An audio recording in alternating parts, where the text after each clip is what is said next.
I'm wetting the paper using a large 1-inch flat brush. I'm mixing up some raw sienna, a lovely big puddle. And I'm just painting this in the sea area, wet into wet, still using that large brush. I'm also painting it in the sky area as well, leaving gaps here and there. I'm mixing up here ultramarine and a little bit of burnt sienna using a size 5 mop brush. You can use a large round brush. I'm just painting the sky wet into wet. Keep loading that brush. Paint these big dark clouds at the top. And one of the best tricks that I love in watercolour is tilting. It's so magical. It creates the most atmospheric effects. And you know you used enough paint as well. Just get tilting. I'm painting smaller clouds wet into wet with that mop brush there, and as you can see, tilting, that's the trick here. Just get tilting, allowing that paint to really flow to create some really magical effects as well. I'm just using a very dilute grey now, that's the ultramarine and burnt sienna, and painting smaller clouds going off into the distance. And I'm painting the sea now, and I'm using that mop brush, painting damp into damp so the paint isn't as wet on the paper or my brush, and I'm just painting the reflections of the clouds there and smaller paler marks as I go off towards the land there, bigger marks in the foreground. This really does create the magical effect of depth in your painting. So I'm mixing up some more ultramarine now and burnt sienna, about 50-50, nice big puddle of these two colours. And I'm going to take the excess paint off on a paper towel, and this makes your brush damp and not too wet. And I'm painting the foreground damp into damp, and the middle of the sea there, the marks get smaller and paler as they go off towards the land. Just adding a little bit more dark to the foreground there, a touch to the background. I'm going to allow my painting to dry. Here I've painted the distant hills using raw sienna with a pinch of ultramarine, and I painted it wet on dry, and I've allowed this to dry, and I'm going to paint on top of this wash now the same colours, slightly darker. And I've used washi tape to mask out the horizon, and it's a really great trick to get straight edges. So mixing up some of the ultramarine now using that mop brush and a little bit of the raw sienna, this time more ultramarine, less raw sienna, to make it slightly darker so it comes forward. And as you can see there, it already looks in front of that land behind. It's a really magical trick. You can see that lovely crisp hard edge as well that creates the depth in your painting. So just building up wet on dry here, mixing up another puddle of the ultramarine with a pinch of the raw sienna. Again, more ultramarine now to make the wash even darker. And I'm going to work wet on dry, almost glazing this transparent wash over the hills behind. So as you can see, immediately that comes forward. The crisp hard edge separates it from that mountain behind and creates the magical illusion of depth in a painting. This is why I love watercolour, and hard edges are so characteristic of watercolour, and you can really use them to benefit your painting. So I'm just putting a little bit more dark just at the bottom there, and it will really divide the land from the sea. I'm going to remove my tape now, and I did have a little bleed. Sometimes that happens. Don't panic.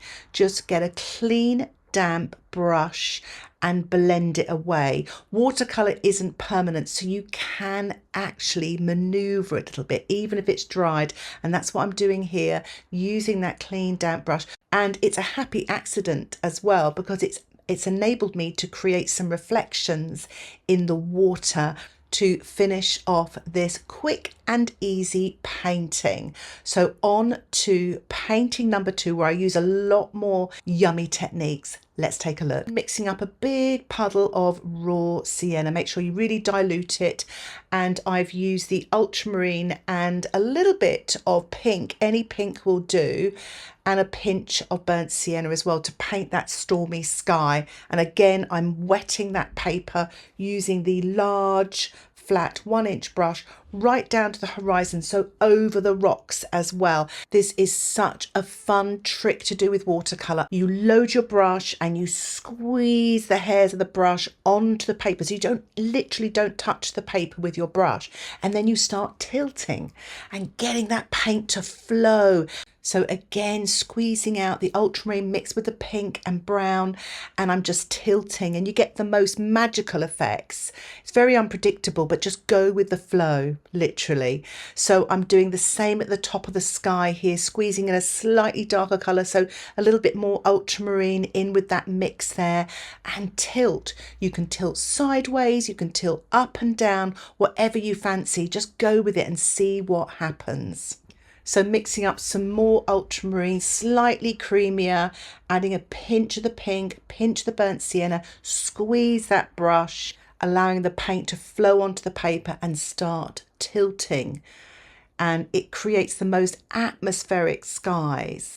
So I'm using the ultramarine with a pinch of the pink and burnt sienna. It's a lovely neutral colour. I'm painting the sea wet on dry. You saw there I took off the excess paint off on the paper towel, and that's to make sure my brush is really quite dry, so you can get some nice crisp sparkly edges as well, creating the look of the foam on the water here. So it's quite a nice technique to do in watercolour. It's a nice one to practice, and I'm working my way down, bigger marks as I come into the foreground, again creating depth and sort of painting these ragged edges there along the shoreline coming in there. So I've added some more blue to that wash to make it slightly stronger, and just working my way down here to those rocks using the tip of the brush. A little bit more of that lovely dark neutral colour there using my size 10 round brush. Mixing up some more of that raw sienna, painting it in the foreground here. It's a good base layer for those rocks, and blending it in to the shoreline there. The trick with watercolour is always keep loading your brush, getting plenty of paint. I've added a pinch of burnt sienna to the raw sienna just to warm up the foreground. I also sprinkled some salt on to the foreground area as well. If you look at the finished painting on the right hand side, you can see all the lovely light textures left by the salt. And I'm mixing up now raw sienna with burnt sienna, quite a creamy wash. Less water, more paint. And I'm painting damp into damp in the foreground using my size 10 round brush, these sort of round boulder shapes here. And I'm mixing up some ultramarine into the burnt sienna and raw sienna. So I'm mixing up a dark brown, and I'm painting this on top of that sort of warmer colour, damp into damp. So I've got a mixture of mid and darker tonal values, and I've also painted some smaller rocks there using the tip of my brush. And I'm using two great tricks here. The first being the plastic card, swiping the paint to create the look of rocks. I just love this technique. Make sure your paint isn't too wet. Just wait a little bit longer and then swipe. If the paint runs back in on itself, just wait a little bit more. The other thing I've done is I've sprinkled some salt onto the shore, and that will absorb the paint to create the most amazing textures as well. And you'll see that developing as I continue painting on. I am mixing up a couple of darks here using my liner brush, which is a little bit like a rigger brush, slightly shorter, and you can use a small brush, but I'm mixing up all three colours again, the ultramarine, burnt sienna and raw sienna, and two different sort of darks. So the second dark has more ultramarine in it, and it's just to vary the darks on the painting. And I'm painting the sort of shadows and details of the rocks damp into damp with that liner brush using those dark colours. And I'm really pretty much using the moisture and wetness of the paper to dilute this dark, If I was using quite a watery wash, that would all just run everywhere. So here I can sort of control the marks that I make so they don't sort of spread and create too much dark. So I'm going to allow my painting to dry naturally to allow the salt to work. And as you can see, it has worked beautifully. So I am mixing up ultramarine with a pinch of pink and a pinch of burnt sienna to neutralize it so it doesn't look like a bright violet. You could use the raw sienna instead of burnt sienna as well. Lots of water, and I'm painting using my size 6 brush, wet on dry, the rock in the distance. So this is paler and smaller, and it will create the illusion that it's further away. So just loading the brush again and just painting around the wave as well that's hitting this rock there, and just painting down to the horizon. In watercolour we work light to dark, so as you can see here, this rock is darker than the sky, but it will be lighter than the foreground rock. Just adding a little bit more of the ultramarine with the pink and just painting this wet into it just to make it slightly darker, using the tip of my brush, working down to the horizon there. And I'm just using a clean damp brush just to soften this hard edge here so it doesn't clash against the dark rocks when I paint it later. So I'm going to allow my painting to dry once more.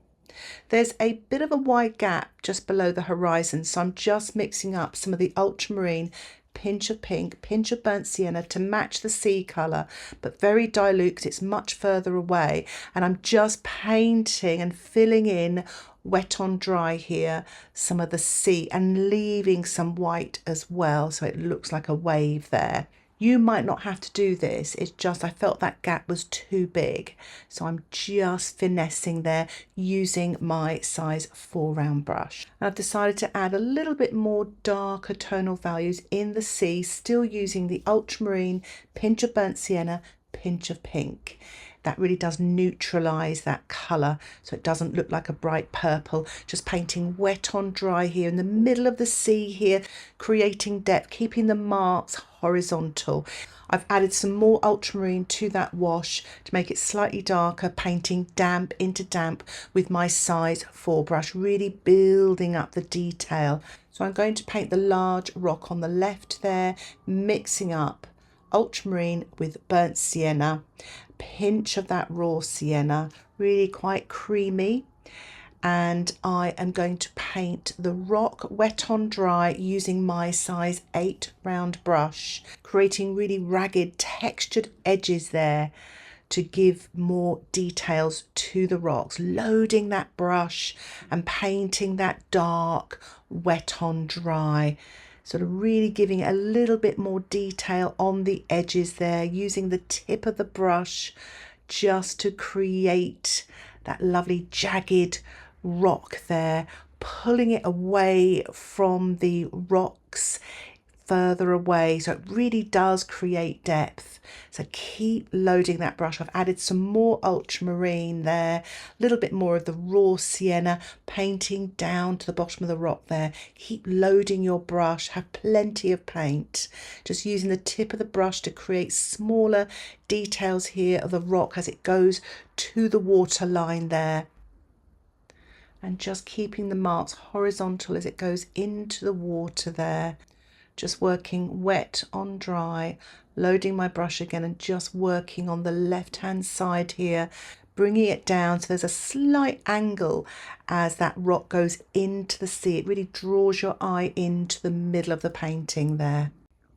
And I'm going to swipe with the plastic card. Now you don't need to do this, but I wanted to create some light and texture. So I'm just swiping off some of that paint there, big marks to create the look of those rocks there.